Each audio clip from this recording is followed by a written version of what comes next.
Praise the Lord. Amen. We say this sikukuu ya Christmas iko na sababu yake. Christmas has got its purpose and reason. Amen. Amen. It's not siku ya kawaida, iko na sababu yake, and Jesus is the reason of the season. Amen.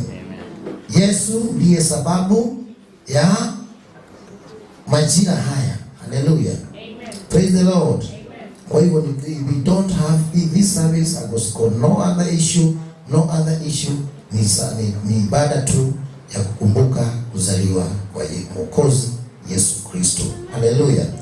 Whom ambaye tunajua he came. Praise the Lord. Amen. Attention please. I have not said you write anything. Here. Sikiza kwa masikio, ingie kwa akili, you digest na ikae kwa roho. Praise the Lord. Amen. Tutaki ifaro kwa vitabu. Acha ikae kwa roho yako. Who Jesus is and the purpose and the reason of this day. Praise the Lord. Amen. Na ikibaki kwa roho yako, hautakuwa unaenda kufungua vitabu kuangalia kurefer who Jesus is to you. You don't have to go to the books. You have to check your heart. Inastahili uangalie moyo wako. Who Jesus is to you. Praise the Lord. Amen. Kwa hivyo I want to affirm this. That siku ya leo iko na sababu yake. Na sababu kubwa ni jambo moja. Kutuokoa kutoka kwa dhambi. Kutuokoa kutoka kwa dhambi. Praise the Lord. Amen. Na ukisoma maandiko kitabu cha Genesis utasikia kinena kuhusu vile Mungu alikuwa na maksudi na mpango juu ya mwanadamu. Praise the Lord. Amen. Alikuwa na a purpose, alikuwa na sababu, alikuwa na maksudi juu ya mwanadamu. Hallelujah. But aliweka katika moyo wa mwanadamu, akaweka nafasi ya mwanadamu kuchagua kilicho bora kwake. Praise the Lord. Amen. Na hapo ndipo mwanadamu wa kwanza make the wrong choice. Praise the Lord. Amen. And the dilemma ikaanza hapo. Shida ikaanza hapo. Praise the Lord. Amen. Hallelujah. Amen. Lakini kwa sababu Mungu alikuwa na maksudi hapo mwanzo, hawezi kudeviate, hawezi kuenda kando na ile kusudi aliyokuwa nayo. Praise the Lord. Na hiyo ndio sababu miaka yote, generation to generations, praise the Lord, Amen. mwanadamu amekuwa akitafuta njia zake za kuweza kurudisha uhusiano wake na Mungu. Praise the Lord. Amen. Before the birth of Jesus, hallelujah. Amen. Before the birth of Jesus, humanity ilijaribu, mwanadamu alijaribu kwa njia zake kuleta uhusiano, kurejesha uhusiano uliokatika. Amen. Amen. Uliokatika katika shamba la Eden. Praise the Lord. Na sababu ndio nasoma vitabu zote za hapo awali. Zinaonyesha manabii, makuhani, akina Musa, akina ndugu zake Aroni, wote kuja mpaka Isaiah. Wote wanajaribu kwa njia zozote kuleta hii gap, kwa sababu gap ilipatikana. Yaani kukawa na mwanya mkubwa katikati ya Mungu na mwanadamu. God used to visit Adam. Mungu alikuwa anamtembelea Adamu katika shamba la Edeni.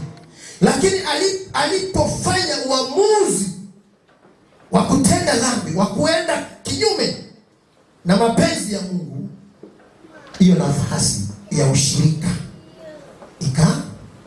ikaondoka. Praise the Lord. Amen. Na ndiposa kila wakati generations to generations wakawa wanajaribu kufanya kafara, sacrifices za kuweza kuleta uhusiano huu uweze kurudi. Praise the Lord. Amen. The book of Galatians chapter 4 verse 4. Kitabu cha Wagalatia mlango wa 4 mstari wa 4.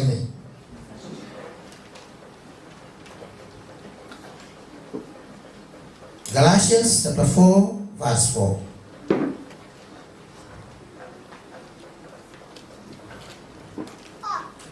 Naomba tuweze kuwekewa hewani.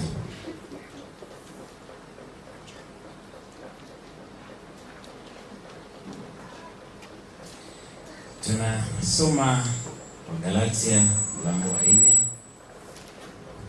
mstari wa 4. Tunasema hivi: lakini wakati uliopangwa ulipotimia, Mungu alimtuma mwanawe, ambaye alizaliwa na mwanamke, akazaliwa chini ya sheria. Mbarikiwe. Again, Galatia mlango wa 4 mstari wa 4. Nasema hivi: lakini wakati uliopangwa ulipotimia, Mungu alimtuma mwanawe, ambaye alizaliwa na mwanamke, akazaliwa chini ya sheria. Amen. But when the fullness of the time came, God sent forth his son, made of a woman, made under the law. Praise the Lord. Amen. Bwana Yesu apewe sifa. Amen. Lakini wakati ulipotimia, Mungu kuna jambo alilofanya. Hata ulipowadia utimilifu wa wakati, Mungu alituma mwanae ambaye amezaliwa na mwanamke, amezaliwa chini ya sheria, kusudi awakomboe hao waliokuwa chini ya sheria, ili sisi tupate kupokea hali ya kuwa wana. Praise the Lord. Amen. Neno hili linaongea ama linajibu maswali na mambo ambayo yalipangwa kitambo. Praise the Lord. Amen. Mungu alikuwa na makusudi kwamba siku moja, kwa sababu ya upendo, for he loves the world, akapenda mwanadamu, na ndiposa akawa na mpango wa kuja kumwokoa mwanadamu. Praise the Lord. Amen. Nao Wagalatia anasema wakati majira yalipotimia, wakati kulikuwa na utawala na hali ikawa nzuri, hapo ndipo akaachilia. Praise the Lord. Amen. Bwana Yesu apewe sifa. Amen.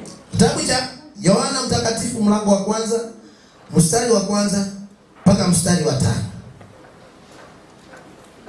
John chapter 1 verse 1 to 5. Tunasoma Yohana mlango wa 1 kuanzia hapo hadi mstari wa 5. Inasema hivi: hapo mwanzo alikuwako neno, naye huyo neno alikuwa pamoja na Mungu, naye neno alikuwa Mungu. Mstari wa 2: tangu mwanzo huyo neno alikuwa pamoja na Mungu. Mstari wa 3: vitu vyote viliumbwa kupitia kwake, na hakuna chochote kilichoumbwa ambacho kimeumbwa pasipo yeye. Mstari wa 4: ndani yake kulikuwa na uzima, nao huo uzima ulikuwa nuru ya watu. 5: nuru hung'aa gizani, nalo giza halikuishinda. Mbarikiwe. Amen. Amen. Na tuombe. Baba, makusudi yako hata sasa hai, sababu yako ya kuweza kutuumba kama wanadamu bado iko. Tazama Bwana, tulienda kinyume Bwana na mapenzi yako, lakini kwa sababu ya upendo wako ulio mwingi Baba, uliweza kumtuma mwana wako wa pekee Yesu Kristo aweze kuzaliwa katika maisha ya mwanadamu, ili akaweze kutukomboa kutoka kwa dhambi ambazo hatungeweza, ili aweze kuleta uhusiano wa karibu sisi pamoja na wewe. Tunasema ni asante, ni kwa sababu ya siku hii ya kusherehekea kuzaliwa kwa Mwokozi Yesu Kristo. Baba, tunapoendelea kutazama na Bwana kuweka neno hili katika mioyo yetu, ninaomba Bwana ukatuelekeze, ukatuongoze kwa Roho Mtakatifu. ukaweze kutushawishi, tukaweze kupata kuelewa, ili neno hili likaweze kubaki la baraka katika maisha yetu, tukaweze Baba kupata nuru katika maisha yetu, katika jina la Yesu Kristo tumeomba na kuamini. Amen. Amen. Bwana Yesu apewe sifa. Amen. Hapo mwanzo kulikuwako neno, naye neno alikuwako kwa Mungu, naye neno alikuwa Mungu. Praise the Lord. Amen. Bwana Yesu apewe sifa. Amen. Na huyo mwanzo alikuwako kwa Mungu, vyote vilifanyika kwa huyo, wala pasipo yeye hakukufanyika chochote kilichofanyika. Ndani yake ndimo ulimokuwa uzima, nao ule uzima ulikuwa nuru ya watu, nayo nuru yang'aa gizani, wala giza halikuiweza. Praise the Lord. Amen. Isaiah chapter 9 verse 1 to 6.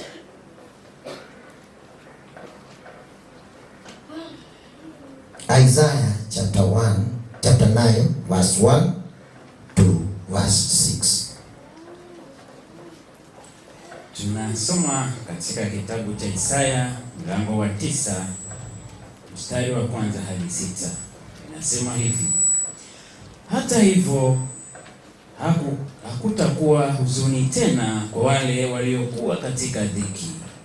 Hapo awali alidhili nchi ya Zabuloni na nchi ya Naftali, lakini katika siku zijazo ataipa heshima Galilaya ya mataifa, karibu na njia ya bahari, ng'ambo ya Yordani. Mstari wa 2: watu wanaotembea katika giza wameona nuru kuu, wale wanaoishi katika nchi ya uvuli wa mauti nuru imewazukia. 3: umelikuza taifa na kuzidisha furaha yao, wanafurahia mbele zako kama watu wanavyofurahia wakati wa mavuno, kama mashujaa wanavyofurahia wakigawanya nyara.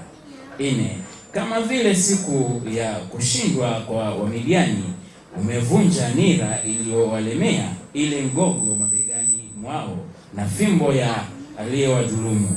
5: kila kiatu cha shujaa kilichotumiwa vitani na kila vazi lililovirigishwa katika damu vitawekwa kwa ajili ya kuchomwa, vitakuwa kuni za kuwasha moto.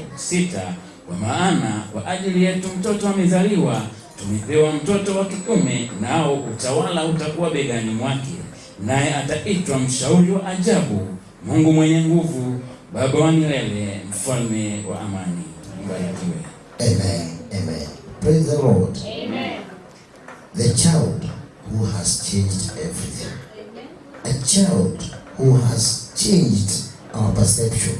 A child who has come to give us light. Praise the Lord. Amen. Huyo ndiye Mwokozi. Praise the Lord. Amen. Yohana mtakatifu mlango wa 1 mstari wa 1 mpaka wa 5 inaongea kuhusu neno. Praise the Lord. Amen. Na ninatuambia tangu mwanzo, wakati Mungu alipokuwa akiumba ulimwengu, alifanya hayo kupitia kwa neno.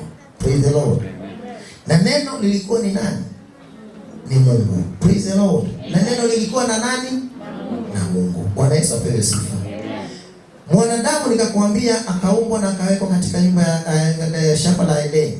Akafanya maamuzi ambayo hayakumfurahisha Mungu. Uhusiano wake na yeye ukaweza kuondoka. Praise the Lord. Mwanadamu akaanza kukazana kuleta uhusiano huo na kuuregesha. Bwana Yesu apewe sifa. Bwana Yesu apewe sifa. Naye Yohana anakuja kusema, anaongea kuhusu neno likawa Mungu. Praise the Lord.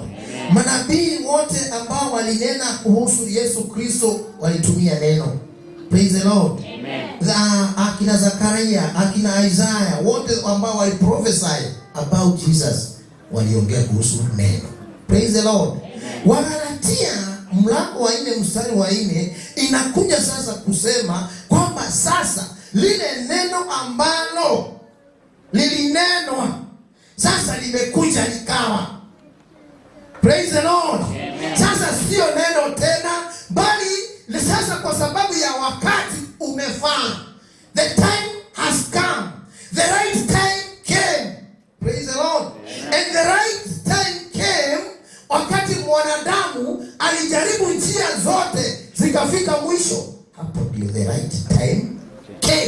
Praise the Lord. Amen. Bwana Yesu apewe sifa. Watoto wetu wa Sunday school wametusomea Matthew chapter 1 up to verse 19. Praise the Lord. Amen. Na ukiangalia Matthew chapter 2 verse 1 up to 19 inaongea kwamba maisha yalikuwa yanaendelea kawaida. Praise the Lord. Amen. Bwana Yesu apewe sifa. Kama vile siku ya leo tumeendelea na mambo kawaida, umeamuka ukaenda kawaida, ukafanya shughuli zako kawaida. That was the right time and this is the right time ambayo wewe unaona ni kawaida ya Yesu kuzaliwa ndani ya maisha yako. Amen. Praise the Lord. Amen. Nasemaje?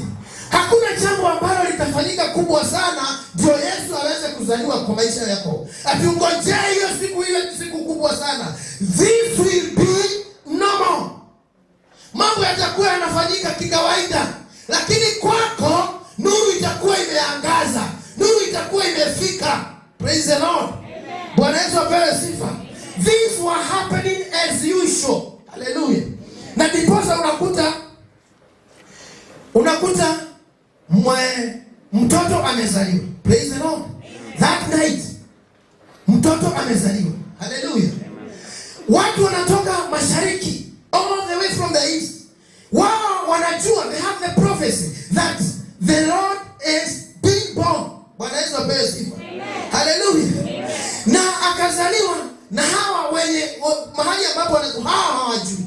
Hallelujah. Praise the Lord. Wanajileta mpaka wanaenda mpaka kwa Herode. Wanamuuliza, where is the child being born? Anazaliwa pande gani? Herode, he is the king. He should know. Praise the Lord. Amen. Bwana Yesu apewe sifa.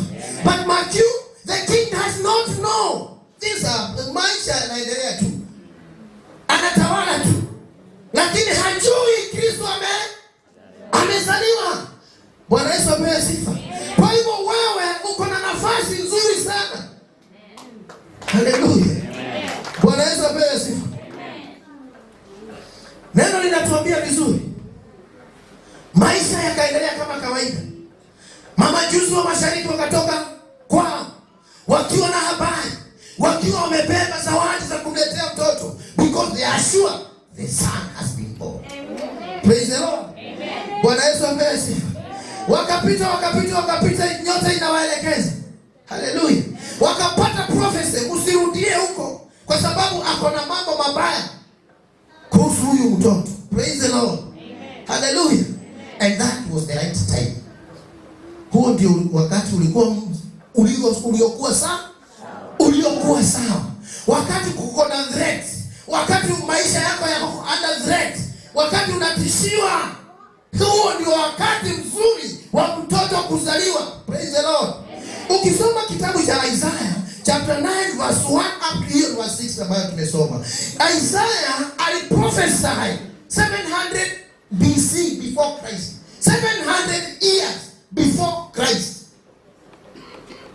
Am I talking? Miaka 700 kabla ya Yesu kuzaliwa. Ndio akanena hili neno ambalo tumesoma kwamba mstari wa 6 unasema, maana kwa ajili yetu mtoto amezaliwa, tumepewa mtoto mwanaume, na uweza wa kifalme utakuwa begani mwake, naye ataitwa jina lake. Tuna Biblia, mshauri wa ajabu. Kama kwa Kiingereza inaitwa Mighty Counselor. Mighty Counselor. He is called King Jesus, Mighty Counselor, King Emmanuel, Mighty God. Amen. Bwana Yesu apewe sifa. Yaani majina, sikia, anaitwa mshauri wa ajabu. If you want to have counsel, kama unataka ushauri, hakuna mwingine ambaye alikuweko, ambaye yuko, ama ambaye atazaliwa. It is only one, Jesus Christ. Amen. And he is being today. Amen. Praise the Lord. Amen. Bwana Yesu apewe sifa. Amen. Mighty Counselor, mshauri wa ajabu, Mungu mwenye nguvu. Hallelujah. Mungu mwenye nguvu, yaani uwezo wote uko juu yake. Praise the Lord. Amen. wa milele, mfalme wa amani. Haleluya. Praise the Lord. Amen. Majina ambayo anaitwa mshauri wa ajabu, Mungu mwenye nguvu, baba wa milele, mfalme wa amani. Praise the Lord. Amen. He is called king, mfalme. Praise the Lord. Amen. Ati ndani yako kumezaliwa mfalme, na katika kingdom kuna kitu kinalaka, kuna kitu kinakosekana. Hakuna katika ufalme, hakuna kitu kinakosekana. Kwa hivyo kukosa kwetu ni kwa sababu hatujaweka uhusiano wetu na mfalme uwe sawa. Praise the Lord. Amen. Hallelujah. Amen. Kukosa amani kwetu sio kwa sababu amani haijakuja duniani. Amen. The Prince of Peace has been born. Prince of Peace has been born today. Bwana Yesu apewe sifa. Zaidi ya hivyo, anaitwa baba wa milele. Baba wa milele. Milele means forever, eternal. Hakuna wakati atachoshwa na sisi. Hakuna wakati atasema hapana, si yuko tayari kwa sababu yako. Hakuna wakati utamuita akose kupatikana. Ako kila wakati. Praise the Lord. Amen. That is the child who has been born today.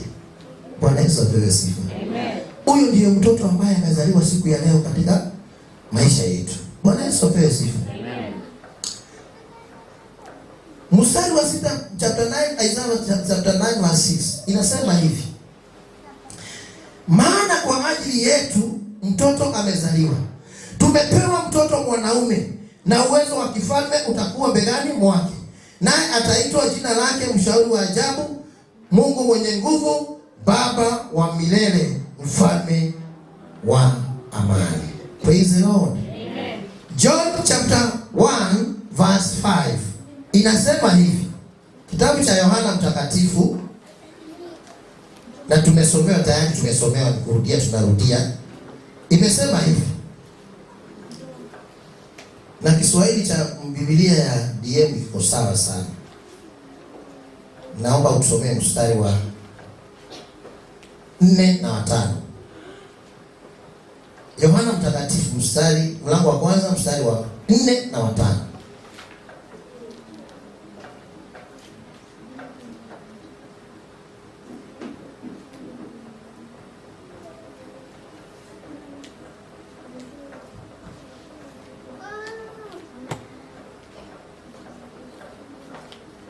Tunasoma Injili ya Yohana mlango wa kwanza mstari wa 4 na wa 5. Unasema hivi: ndani yake kulikuwa na uzima, nao uzima ulikuwa nuru ya watu. 5. Nuru ung'aa gizani, nalo giza halikuishinda. Praise the Lord. Amen. Bwana Yesu apewe sifa. Amen. Yesu amekuja kuleta nini? Nuru. Amekuja kuondoa giza. Amekuja kuondoa hizo sehemu ambazo ziko na giza katika maisha yetu. Praise the Lord. Amen. Na neno limetangulia kutusema for us a child is born, which means amezaliwa kimwanadamu ili a experience wanadamu kama sisi, the suffering.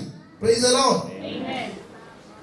I experience pain, hunger, temptation zenye tunapitia. Yesu alipitia. Praise the Lord. Amen. But now yeye amebeba uwezo wa kushinda hizi zote. Kwa hivyo hastahili tushindwe na majaribu, ili hali mwana amezaliwa ndani yetu. Haistahili tuweze kushindwa na uchungu wa maisha, ili hali mwana amezaliwa. Praise the Lord. Amen. Bwana Yesu apewe sifa. Amen. Akaitwa Emmanuel, yani Mungu pamoja nasi. That means hauendi kumtafuta, yuko tu karibu. Sasa ile gap ambao Adam na Eve waliweka, sasa Yesu amekuja kuilegesha. ule uhusiano ambao haukuweko, Yesu amekuja kuuregesha. Praise the Lord. Bwana Yesu apewe sifa. Yesu yuko pamoja nasi, Mwana yuko pamoja nasi, Mungu yuko pamoja nasi. Praise the Lord. Bwana Yesu apewe sifa. Ule uhusiano ulioondoka sasa umerejea. Praise the Lord. Tutoke hapo. Yesu anawakilisha nini? Yesu anawakilisha mtoto. Sasa amezaliwa, lakini as your child, wewe mko na watoto, huyu mtoto unamuona anawakilisha nini? Huyu mtoto wako unamuona aje? Huyu mtoto wako ana behave aje? Huyu mtoto wako anakaa aje? Praise the Lord. Huyu mtoto anawakilisha nini katika maisha yako? Praise the Lord. Amen. Bwana Yesu apewe sifa. Yesu amezaliwa ndio, lakini anawakilisha nini katika maisha yako? Matendo aliyotenda akiwa duniani. Praise the Lord. One is love. Upendo. Neema ambayo iko siku ya leo ni upendo. Are we together? Amen. The grace that we have today ni ya kuleta uhusiano wa mapenzi, watu kuwa na uwiano. Hallelujah. Amen. The grace of love. Second, the grace of forgiveness. Amen. The grace of forgiveness. Bwana Yesu apewe sifa. Amen. Neema, nimewaambia siku nyingi, neema kila wakati iko, kwa sababu Yesu alikuja na neema. Amen. Lakini neema pia iko na darasa zake, iko na daraja pia, iko na sehemu. Bwana Yesu apewe sifa. Sasa wakati tunaposherehekea kuzaliwa kwa Yesu Kristo, tunasherehekea nidhamu ambazo alikuwa nazo, his character, vile alivyofanya. Praise the Lord. That is what we should imitate today. Jesus came to kurejesha upendo. Jesus came kuleta forgiveness. Jesus came kuleta compassionate ministry. Praise the Lord. Jesus came kulilia the poor. Jesus came to heal. Praise the Lord. Jesus came to give the poor. Praise the Lord. That is the grace of the season. Amen. Amen. Sisemi hawezi kusamehea mtu Septemba. Sisemi huwezi penda mtu Januari. Praise the Lord. But what I mean, grace huwa ni ya muda fulani. Praise the Lord. Kunakuja tena ya kitu kingine. Inakuja ya kitu kingine. Ile iko sahihi ni ya upendo, ni ya kusameheana, ni ya kutoa, giving. Praise the Lord. Hallelujah. You should not come to the church empty-handed. Yet you are coming to celebrate the birth of a child. Even in African tradition, we don't do it. Do we? We don't. Hallelujah. Praise the Lord. Those guys from the east came wakiwa wamebeba vitu za dhamana, precious gemstones. Hallelujah. Amen. Gold. Watoto wetu wa Sunday school nimesema siku nyingi wanafundishwa hiyo mama. These things ambao Yesu alibebea. The most precious items in the world those days. Bwana Yesu apewe sifa. Because a child has been born. Birthday gifts ambazo tunabebea watoto. Praise the Lord. Amen. Bwana Yesu apewe sifa. Hallelujah. Yesu akitembea akiona watu ambao wako na njaa, anawahurumia na wanawapatia. Hawezi kuwaacha hivi. Praise the Lord. How many are ready even to give to your poor neighbor today? Hallelujah. Giving to your poor neighbor. Praise the Lord. Praying for your sick neighbor. Praise the Lord. Bwana Yesu apewe sifa. Ni mgonjwa kumuombea. Those are the reflection. Yani reflection ile kurudia, yani reflection ni si mungio wadogo mlikuwa mnamulika kioo, ile kioo unamulika kwa jua. ndio kimulike mahali pengine. Kinamulika the light ndio kimulike mahali kwingine. Hiyo inaitwa reflection. Yaani neno hili limekuja likikugonga hivi lina reflect. Unaanza kujirudia ni wapi kuna giza kwako. Hata ungetaka kumulika mahali kuna giza, si unalengesha scientifically. Unalengesha kioo kwa atanango imulike jua, ndio imulike mahali kuna giza. That's what I'm talking. Hili neno ni taa, ni nuru. Wacha imulike mahali kuna giza ndani ya maisha yako. Praise the Lord. Mahali ambapo kuna mambo ambayo hayafai. Praise the Lord. Jumapili tukapatiwa the word from the book of Hebrews. Mambo ambayo yamekufanya kukuregesha nyuma. The burdens that makes you to pull you down, pull you back. Dhambi zinatuvuta nyuma. Huu ndio wakati wa kuchukua hiki kioo na kumulika mahali ambapo dhambi imelemea katika maisha yako. Your weak points.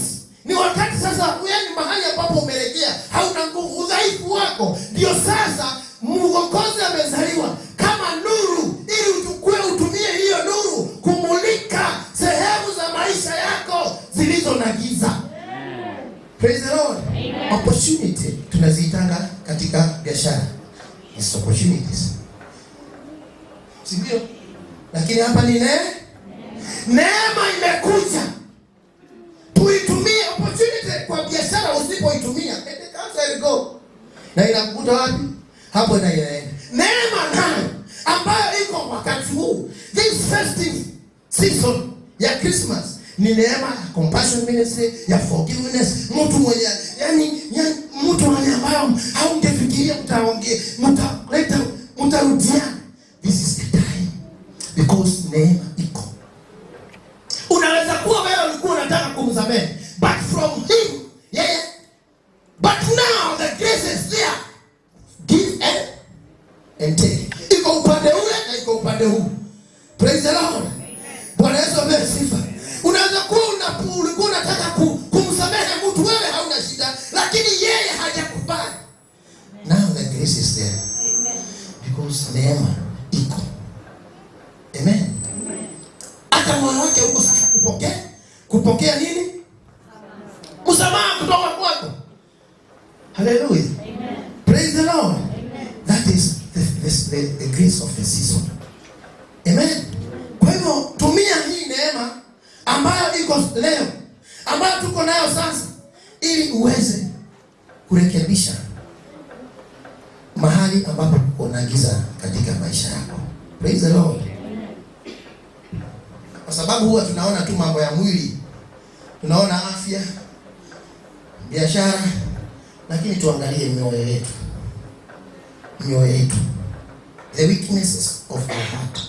Weaknesses of our heart. Praise the Lord. Yaani wewe kupenda mtu.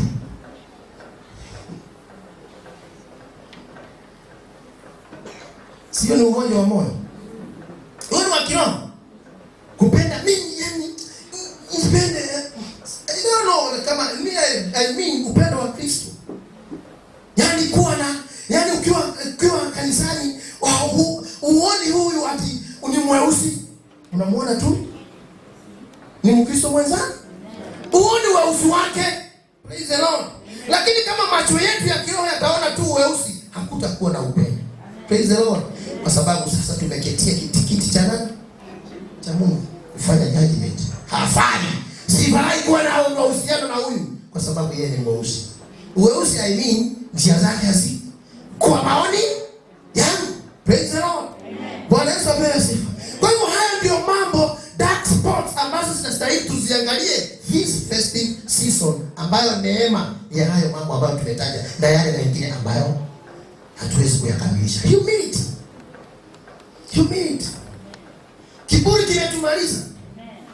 Praise the Lord. Amen. Kukanyaga tunakanyaga hivi kwa sababu ya kusikia tumejaa nguvu za sima. Praise the Lord. Amen. But there is humility, yani that humbleness ambayo inajileta yenyewe Yesu akiwa ndani yako. Praise the Lord. Kuna mambo ambayo hata kuna sauti ambayo hata Yesu akiwa ndani yako, kuna sauti ambayo kuna sauti unaweza toa ushilo kwenye pasta. Kwa nini? Kwa ile. Si kwa sababu fulani. Kwa sababu you don't expect in Christ that sauti itoke. Itoke. Praise the Lord. Kwa hivyo that humility. Hiyo kujishusha. Hiyo kuwa na upole mwingine. Hallelujah. Amen. Wakati ni sasa. Praise the Lord. Amen. Wakati ni sasa wa kupokea hiyo neema. Neema ya kuvumilia mambo, ya kubeba uzito. Praise the Lord. Ya kubeba mambo mazito. Amen. Hiyo neema iko. Hallelujah. Amen. Praise the Lord. Amen.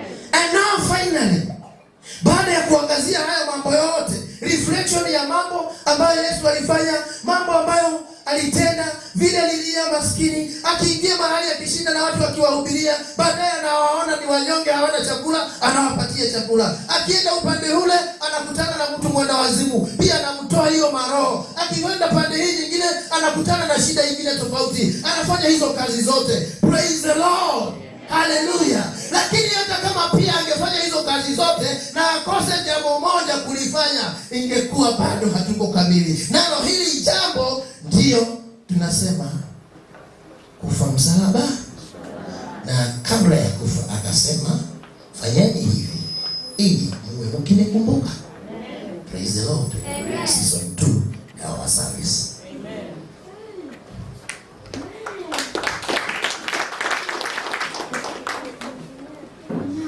Praise the Lord. Amen.